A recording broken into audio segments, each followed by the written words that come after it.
जयकारा बोल मेरे श्री गुरु महाराज की जय।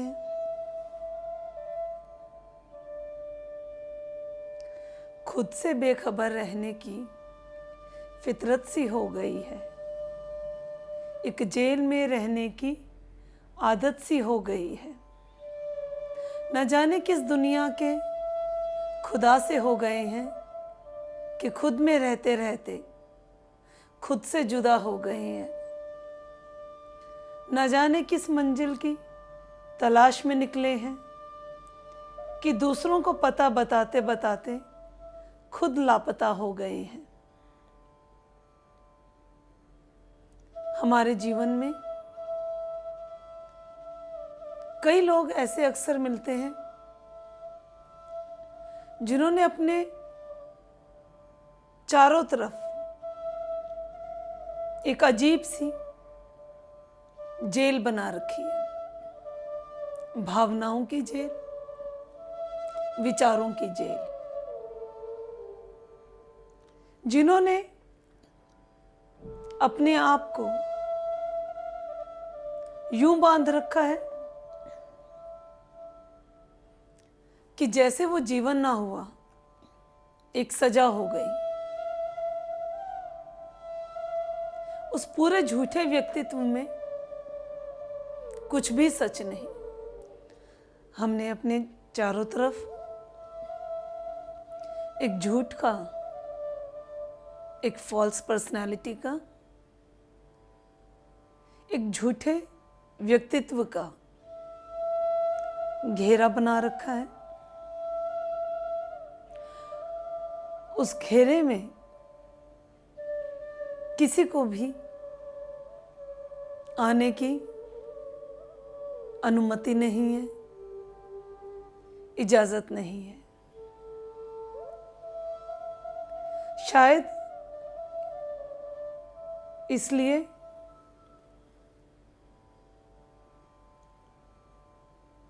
किसी को यदि इजाजत दी, उसकी सोच को, उसके विचारों को, उसकी अभिव्यक्ति को, तो उसे उस सच का पता चल जाएगा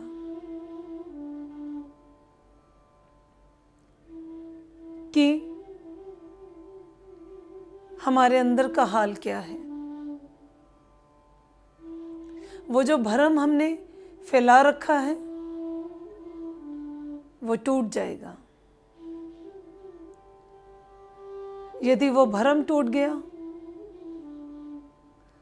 तो हम अपने अंदर से बिखर जाएंगे,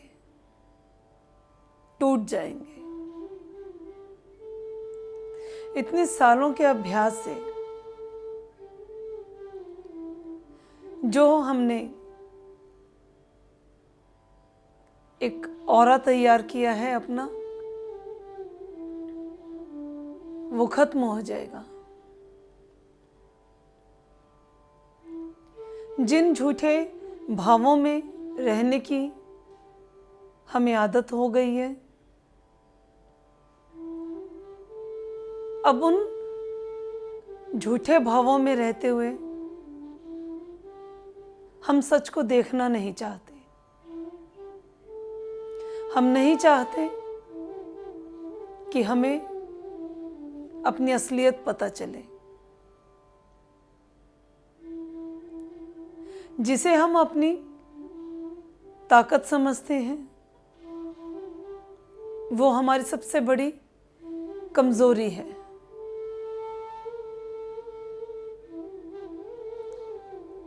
और जो हमारी ताकत है उसे हम शायद अपनी कमजोरी समझते हैं, उसे दबाकर रखना चाहते हैं। हम अपनी मसरूफियत को, काम के प्रति संजीदगी को अपने चेहरों के भावों से बताना चाहते हैं। अपने माथे पे पड़ी लकीरों से बताना चाहते हैं कि हम अपने काम के प्रति कितने संजीदा हैं, हम उन 4 अक्षरों से बने हुए एक डेजिग्नेशन के नाम से उस नाम को जीने के लिए हम अपने जीवन की पूरी जीवन शैली को बदल देते हैं। चाहे वो मैनेजर हो, डायरेक्टर हो, सीईओ हो, किसी भी बड़ी कंपनी के, अपने रुख में कड़ापन लाकर हमें लगता है कि हम अपनी उस सीट के साथ इंसाफ कर रहे हैं, लेकिन ऐसा नहीं लगता कि उस एक सीट से इंसाफ करते करते आप कितने बदल गए हैं। आप अपने आप को ही भूल गए हैं। भूल गए हैं कि इस भीड़ में कितने अकेले हो गए हैं। हम इस काम में अपने आप से ऐसे दूर हो गए हैं कि हमने ये एक अपना ये प्रमाण बना लिया है अपने टैलेंट को बताने का कि जितना संजीदा, जितना गुस्से से भरा हमारा चेहरा रहेगा, हमारी पकड़ अपने काम पे उतनी रहेगी। हम अपने चेहरे पे एक स्माइल के बजाय उन 32 मांसपेशियों से काम लेना ज़्यादा पसंद करते हैं। आपकी उस सीट का उत्तरदायित्व आपसे ज़्यादा, आपके शरीर से ज़्यादा, आपके व्यक्तित्व से ज़्यादा आपका चेहरा बोझ उठाता है। हर समय आपके अंदर झांकने की कोई हिम्मत नहीं कर सकता, क्योंकि आपके चेहरे ने अपने आसपास का एक ऐसा चक्रव्यूह रच दिया है कि किसी के विचारों को, भावों को उसके अंदर आने की अनुमति नहीं है। आपको ये घेरा तोड़ना होगा बहुत जल्द ही। निकलना होगा इस झूठ के घेरे से बाहर, क्योंकि यदि आप नहीं निकलते तो इसके अंदर नुकसान सिर्फ और सिर्फ आपका होगा। यदि आप खुद को नहीं जान पाओगे तो क्या करोगे इतनी जानकारियां हासिल करके? यदि आपका अपने आप से एक राब्ता ना बनेगा, एक अपने आप से एक संवाद ना होगा, तो आप कैसे न्याय करोगे अपने आप से? यदि अपने आप से ही न्याय ना हुआ तो अपने काम से कैसे करोगे? इस झूठी दुनिया के अंदर आप खुद भी एक पीड़ा में हो और दूसरे इंसान को भी उसी यातना में डुबो रहे हो। सबसे पहले आप अपने आप को जानो। अपने विचारों से हटके अपने अंदर झांकने की कोशिश करो कि क्या ये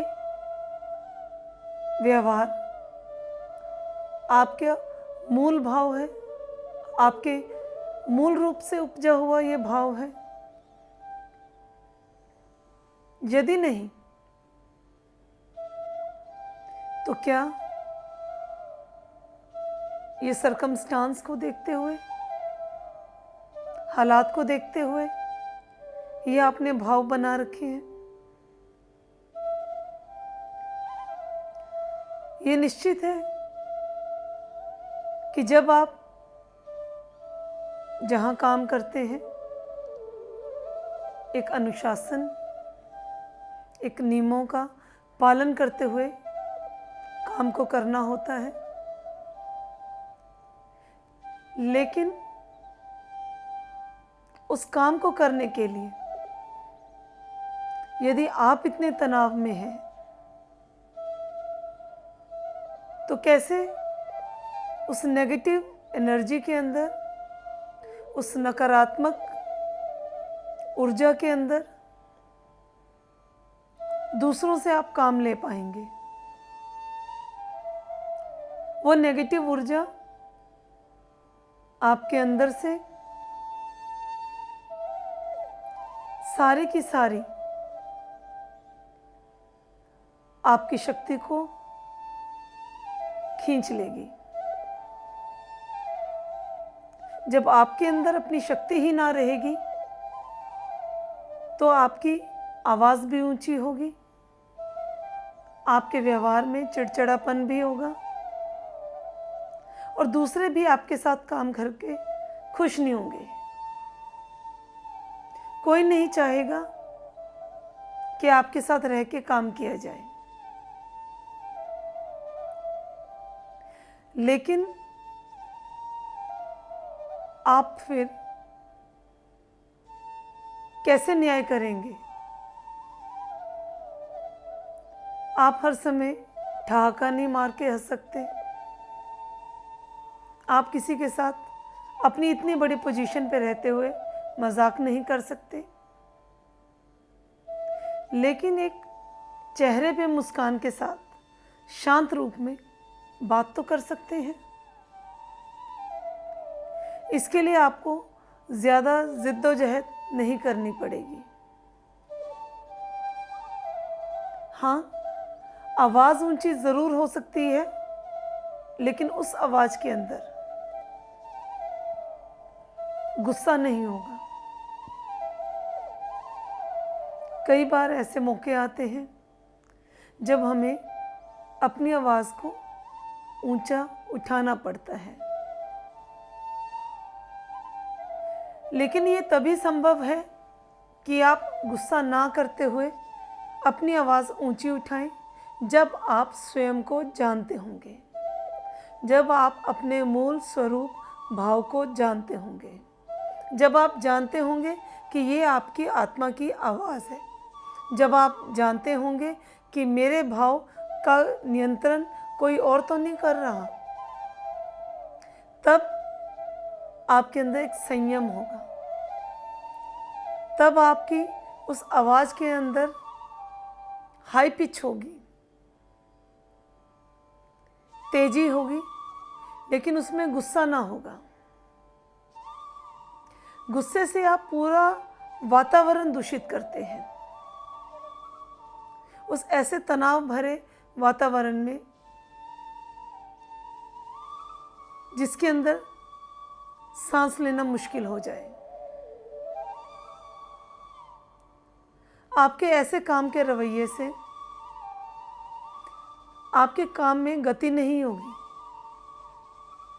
बजाय इसके गति और कम होगी।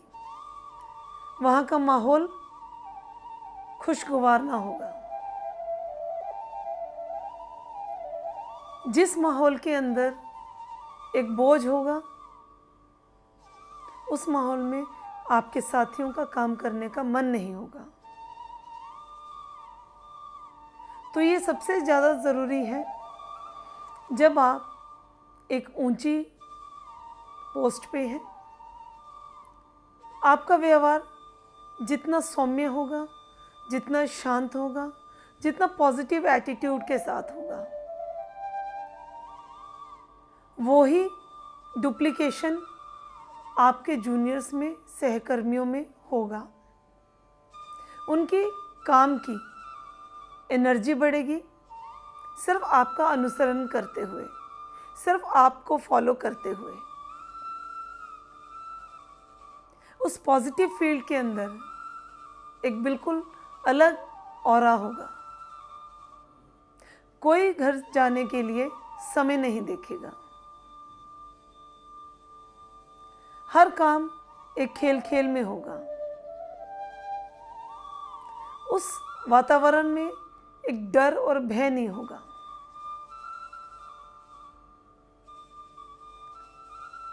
ये सिर्फ एक खास डेजिग्नेशन के लोगों के लिए एक सुझाव नहीं है, बल्कि हर व्यक्ति के लिए है कि आप क्या रिसीव करें, आप किस बात को माने। आप अगर एम्प्लॉई हैं, काम करते हैं, ये आपके ऊपर निर्भर करता है कि आप अपने बॉस की किस क्वालिटी को देख रहे हैं। यदि आप नेगेटिव को देखते हैं तो आप अपने चारों तरफ एक नेगेटिव फील्ड को जन्म देते हैं, जिससे लाभ किसी को नहीं होता सिवाय नुकसान के। वो आपकी नेगेटिव वाइब्स दूसरों को भी प्रेरित करती हैं कि वो भी आपके लिए एक नकारात्मक सोच बनाए। सकारात्मक उसमें कुछ ना होगा। जैसे टेलीपैथी, ये मन की वेव्स, ये मन की वाइब्रेशंस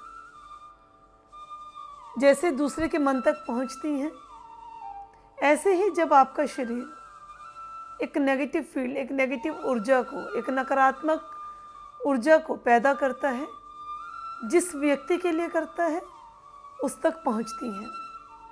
और इसी तरह जब आप एक सकारात्मक सोच, सकारात्मक ऊर्जा पैदा करते हैं अपने बॉस के लिए, अपने सहकर्मी के लिए, वो भी उस तक पहुंचती है। यदि आप ये कहते हैं कि आप बहुत डेडिकेशन के साथ काम करते हैं,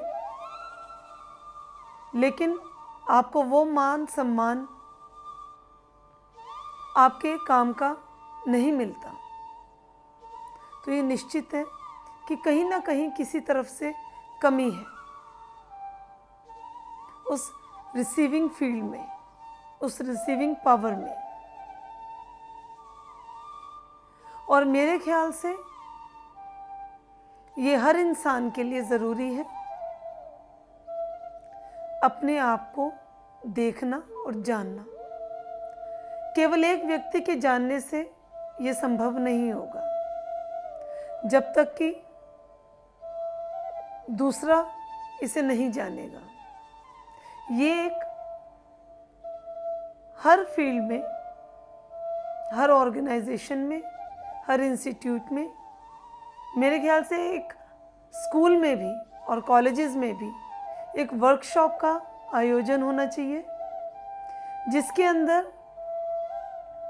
आपको अपने इनर सेल्फ, आपकी इनर जर्नी के बारे में, आंतरिक यात्रा के बारे में बताया जाए, वो अनुभव कराया जाए, तभी आप जान पाएंगे। ये बड़ी हैरानी की बात है कि जब भी हम किसी सांसारिक चीज़ के बारे में बात करते हैं, सांसारिक शिक्षा, सांसारिक जानकारी के बारे में बात करते हैं, तो हम किसी न किसी स्कूल, कॉलेज में उसकी शिक्षा प्राप्त करते हैं। जीविका चाहे कमानी हो, या कोई अनुसंधान करना हो, या कोई रिसर्च करनी हो, हर चीज़ की हमें एक ट्रेनिंग लेनी पड़ती है।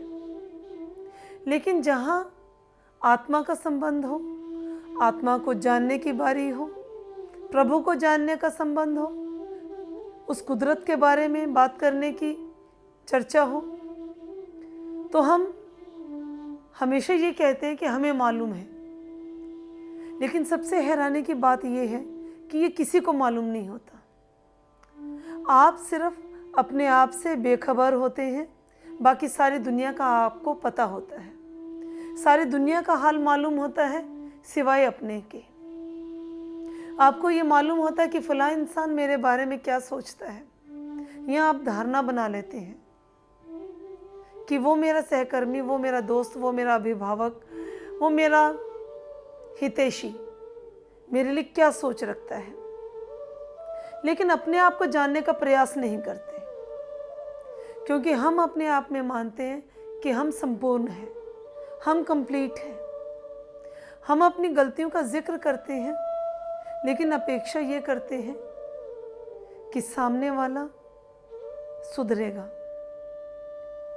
सामने वाले को सुधरना चाहिए, उसे समझना चाहिए। हमें ये लगता है कि वो हिटलरशिप, वो तानाशाही हमारे रोम रोम में बस गई है। चाहे वो हमारा कार्यक्षेत्र हो, चाहे वो हमारा घर हो, चाहे वो हमारी शिक्षा प्रणाली हो, चाहे वो राजनीति हो, चाहे वो सामाजिक काम हो, हमें एक डिक्टेटरशिप की आदत पड़ चुकी है।